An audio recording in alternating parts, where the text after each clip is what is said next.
the old days, if you watch the movies, there's radar controllers sitting on a screen, they're looking at blips, which is just energy being shot up to the aircraft, bouncing off the skin and being reflected. A pivotal advancement came in the 1950s with the introduction of transponders on aircraft.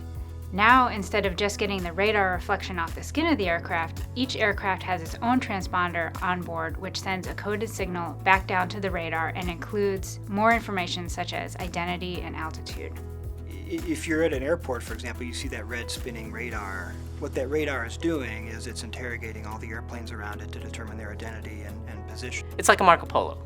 You call Marco, the aircraft says Polo, and then you have some idea of where the aircraft are. The radar had a problem because it was interrogating 2 or 3 or 5 or 10 aircraft at the same time, and the replies would come back. So the idea was to selectively interrogate airplanes. The real breakthrough came with Lincoln Laboratory essentially extending what the older transponders did.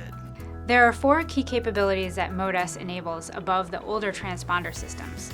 First, MODES provides the ability to interrogate specific aircraft one at a time rather than getting all the Polo replies simultaneously. Second, MODES uses advanced signal processing to measure aircraft position more accurately than prior systems. Third, MODES provides an expanded data link for aircraft to send down much more information than before, such as their airspeed or heading. And finally, MODES ground radars can be networked together to minimize the amount of individual interrogations that are required to cover all the aircraft you're managing in your airspace. And it was designed to be flexible, so it could exchange a wide variety of information depending on what data was fed into it.